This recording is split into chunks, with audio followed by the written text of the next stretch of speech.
ابھی اہم آئینی معاملات اور سستے انصاف کی طرف تو آئیں گے، لیکن میرے لیے ایک بات بڑی حیران کن ہے مرتضیٰ وہاب صاحب.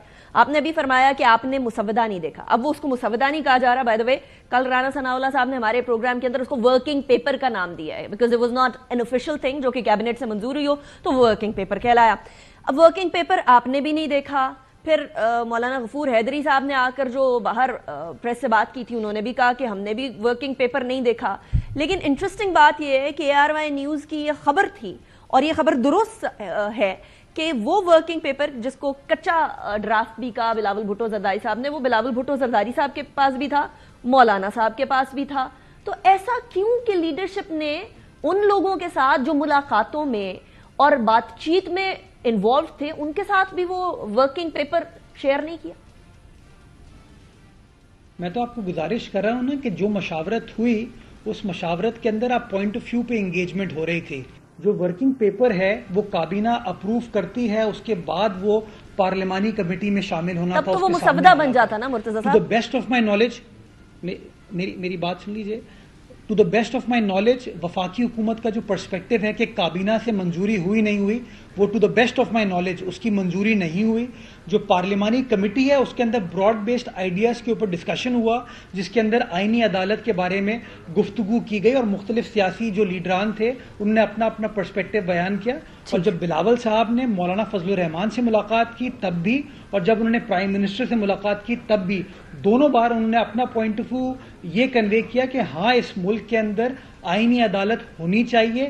وہ آئینی عدالت کیسے کانسٹیٹیوٹ ہوگی، اس کے کیا مندرجات ہوں گے، اس کو نیچرلی ڈیلیبریٹ کر کے کنسنسس کے ساتھ اگری کرنے کی ضرورت ہے. لیکن کنسیپچولی پیپلز پارٹی جو ہے وہ اس بات سے اتفاق کرتی ہے کہ ہاں کانسٹیٹیوشنل کورٹس اس ملک میں ہونے چاہیے. سر رکھنا کدھر پڑا مرتضیٰ وہاب صاحب؟ کیونکہ اس رات تک، سنڈے کی رات تک ہم یہ ایکسپیکٹ کر رہے تھے کہ ابھی مسودہ جو ہے وہ پاس ہوا، ابھی آئینی ترمیم آ گئی and things are going to be stream line.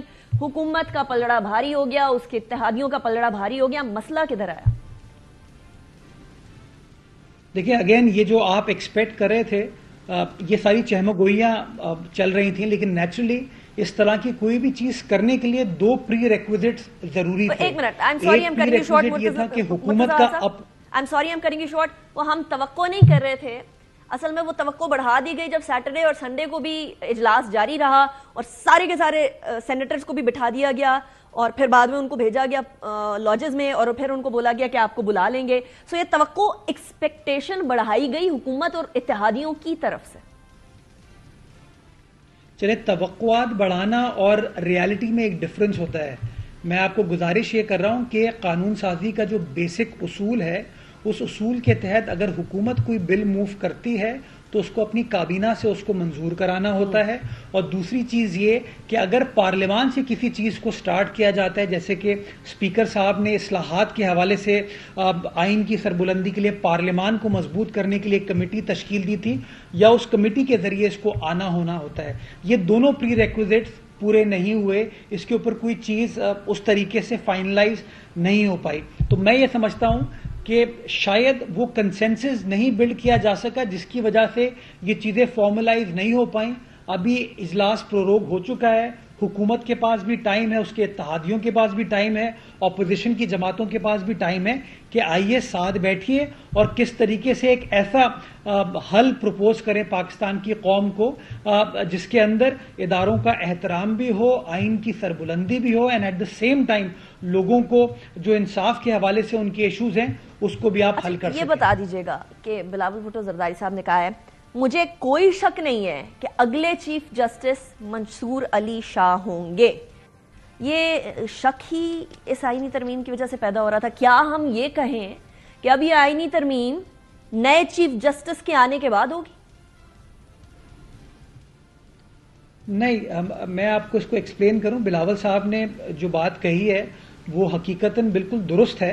چونکہ ہمارے جو اس وقت موجودہ قانون ہے اس کے حساب سے جو سینئر موسٹ جج ہوتا ہے سپریم کورٹ کا وہ چیف جسٹس بنتا ہے سپریم کورٹ کا. تو بالکل قاضی فائز عیسیٰ صاحب کے ریٹائرمنٹ کے بعد جسٹس منصور علی شاہ صاحب جو ہیں وہ سینئر موسٹ جج ہیں اور قانون کے تحت ان کا یہ پورا رائٹ ہے کہ ہم یہ کہہ لیں مرتضیٰ وہاب صاحب کے آئینی ترمیم کے اندر وہ 5 ججز کا پینل اور اس کو پھر سلیکٹ کیا جانا وزیر اعظم صاحب کی طرف سے، وہ والی شک کٹ گئی ہے، ختم ہو گئی ہے؟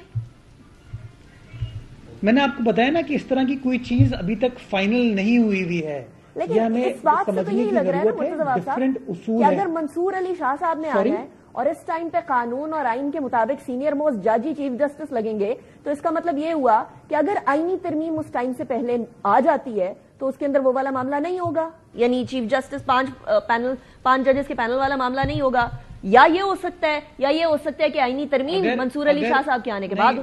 میں آسان کر دیتا ہوں، میں آپ کو آسان کر دیتا ہوں، اگر آئینی ترمیم لیٹ سے آ جاتی ہے اور کانسٹیٹیوشنل کوڈ بن جاتی ہے تو یو نیور نو، کیا پتا منصور علی شاہ صاحب اس کے چیف جسٹس ہوں، کوئی قدغن تو نہیں ہے اس کے اوپر کہ کون چیف جسٹس بنے گا۔ اس میں لکھا ہوا ہے، اس میں کہیں لکھا ہوا ہے کون چیف جسٹس بنے گا؟ آپ کہہ رہے ہیں نام لکھا ہوا ہے کسی کا؟ نہیں، آپ کہہ رہے ہیں کہ نئی آئینی عدالت جو بنے گی اس کے جج منصور علی شاہ صاحب ہو سکتے ہیں؟ بالکل ہو سکتے ہیں۔ اس کا جو کرائیٹیریا جو تمام جگہوں پہ کوٹ کیا جا رہا ہے وہ تو یہی ہے کہ یا تو وہ کوئی حاضر سپریم کورٹ کا جج ہو سکتا ہے، کوئی ریٹائرڈ سپریم کورٹ کا جج ہو سکتا ہے، کوئی ہائی کورٹ کا بھی جج ہو سکتا ہے، یا کوئی پریکٹسنگ وکیل بھی ہو سکتا ہے۔ تو میں سمجھتا ہوں پورا کرائیٹیریا جو ہے وہ منصور علی شاہ صاحب بھی میٹ کرتے ہیں۔ اچھا، اس سینیریو کو ذرا تھوڑا سا ایکسٹراپولیٹ کرتے ہیں۔ اگر آپ کہہ رہے ہیں منصور علی شاہ صاحب، کیونکہ یہاں چیف جسٹس مجھے کوئی شک نہیں ہے کہ اگلے چیف جسٹس پاکستان منصور علی شاہ صاحب ہوں گے، لیکن چلیے آپ کہتے ہیں کہ آئینی عدالت کے چیف جسٹس جو ہیں وہ منصور علی شاہ صاحب ہو سکتے ہیں، تو پھر سپریم کورٹ میں کون بنے گا چیف جسٹس مرتضی وہاب صاحب؟ اگین جو ان کے بعد سینئر موسٹ جج ہوں گے۔ جو طریقہ کار آئین میں درج ہے اس کو نہ میں تبدیل کر سکتا ہوں نہ آپ تبدیل کر سکتی ہیں۔ We have to follow what is stated in the constitution. Constitution یہ کہتی ہے کہ یہ طریقہ کار ہوگا، کانسٹیٹیوشن یہ کہتی ہے کہ آئین کو ترمیم کرنے کا یہ طریقہ کار ہوگا، یہ کانسٹیٹیوشن کہتی ہے کہ ریاست کے معاملات پاکستان کی عوام اپنے چوزن ریپرزینٹیٹیوز کے ذریعے ایکسرسائز کریں گے۔ نہ مرتضی وہاب کر سکتا ہے، نہ انیکا کر سکتی ہے، نہ کوئی یہ سڑک پر چلنے والا کر سکتا ہے۔ یہ چوزن ریپرزینٹیٹیوز کو اختیار اس آئین پاکستان نے دیا ہے، اس کو فیصلہ کرنا ہے۔